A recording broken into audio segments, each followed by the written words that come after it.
ভাইয়েরা আমার, হযরত বিলাল হাবশী রাদিয়াল্লাহু তাআলা আনহু উমাইয়ার গোলাম ছিলেন, কৃতদাস ছিলেন। উমাইয়া যখন জানতে পারলেন বিলাল ইসলাম গ্রহণ করেছে, মুহাম্মাদের ধর্ম গ্রহণ করে এখন জবানে আহাদ আহাদ জিকির করে, উমাইয়া জিজ্ঞেস করে, বিলাল কি পড়ো ঠোঁট নাড়িয়ে নাড়িয়ে? বিলাল উত্তর দেয়, এটা হচ্ছে আল্লাহর জিকির, যিনি আসমান এবং জমিনের মালিক, আমি বিলালকে যিনি সৃষ্টি করেছেন, আপনাকে যিনি সৃষ্টি করেছেন। বিলাল দাওয়াত দেন তার মনিব উমাইয়াকে, আপনিও সেই ধর্ম গ্রহণ করুন, এটাই হচ্ছে শান্তি এবং মুক্তির ধর্ম। উমাইয়া রাগান্বিত হয়ে গেল, তোমার এত বড় সাহস, আমার ঘরে থেকে তুমি মুহাম্মদের ধর্ম গ্রহণ করেছ। উমাইয়া ঘর থেকে চাবুক নিয়ে এসে বেলাল রাদিয়াল্লাহু আনহুর পিঠের মধ্যে চাবুকের আঘাতে জর্জরিত করে দেয়, রক্তাক্ত করে দেয়।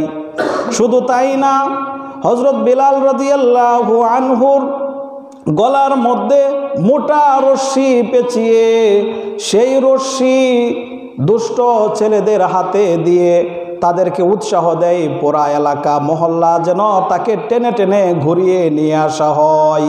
সেই চুকরা ছেলের দলেরা হযরত বেলালকে রশ্মি ধরে টেনে টেনে পুরা গ্রামের রাস্তা ঘুরিয়ে উমাইয়ার কাছে ফেরত নিয়ে আসলে উমাইয়া বলে, বেলাল মুহাম্মদের ধর্ম ত্যাগ করে দাও, যদি মুহাম্মদের ধর্ম এখনো ত্যাগ না করো তাহলে এর চাইতেও ভয়ানক শাস্তি তোমার জন্য অপেক্ষা করছে। বিলাল রাদিয়াল্লাহু তাআলা আনহু আহত রক্তাক্ত অবস্থায় তখনও জিকির করেন, আহাদ আহাদ, আমার মালিক হলেন এক ও দ্বিতীয় আল্লাহ।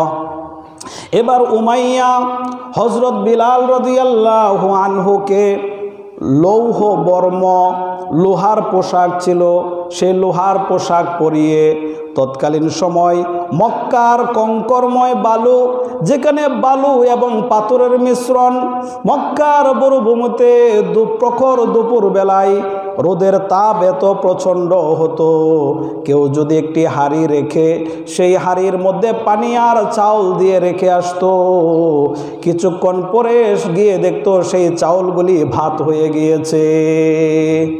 এমন উত্তপ্ত বালির মধ্যে হযরত বেলালকে চিৎ করে শুইয়ে দেয়।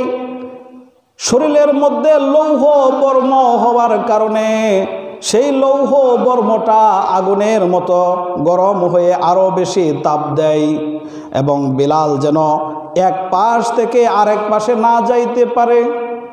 যদি এক পাশ থেকে আরেক পাশে যায় তাহলে সেই পাশে যখন বেশি গরম লাগবে তখন অপর পাশে চলে যাবে, সেই পাশ যখন একটু ঠান্ডা হবে আবার পাশ পরিবর্তন করবে। এজন্য বেঈমান উমাইয়া বিলালের বুকের উপর একটা ভারী পাথর দিয়ে চাপা দিয়ে রাখে। এইভাবে প্রচণ্ড রৌদ্রের মধ্যে রেখে বাড়িতে চলে আসে।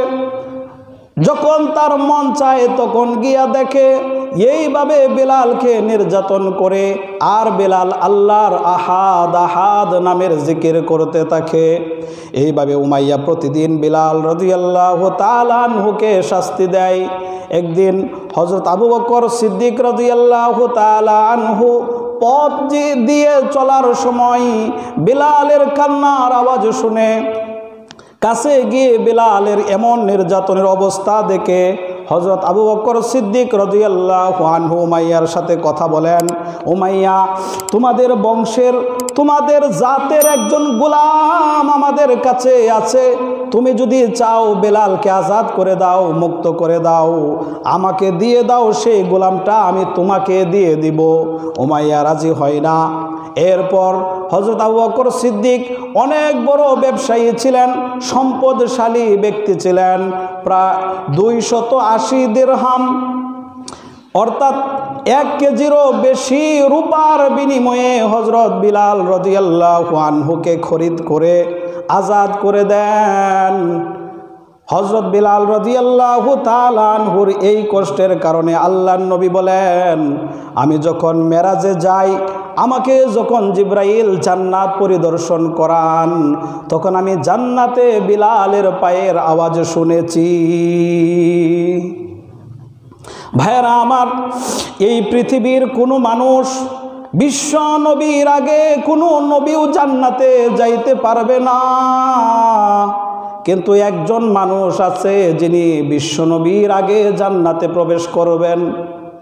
নবী হযরত মুসা আলাইহিস সালাম জলিলুল কদর একজন নবী, ইব্রাহিম আলাইহিস সালাম কত বড় নবী, আদম আলাইহিস সালাম, যত বড় বড় নবী আছে সমস্ত নবী জান্নাতের গেটে গিয়ে ওয়াইটিং করবে, অপেক্ষা করবে, কেউ পারমিশন পাবে না ভিতরে যাওয়ার জন্য। বিশ্ব নবী যখন আসবে তখন নবীরা বিশ্ব নবীর পরে জান্নাতে প্রবেশ করবে, কিন্তু আল্লাহর নবীর একজন এমন উম্মত আছে যেই উম্মত আল্লাহর নবীর আগেই জান্নাতে প্রবেশ করবে, তিনি হচ্ছেন হযরত বিলাল। কারণ আল্লাহর নবী যেই উটের মধ্যে, যেই বাহনের মধ্যে সওয়ার হয়ে জান্নাতে প্রবেশ করবেন, সেই বাহনের রশ্মিটা থাকবে বিলালের হাতে।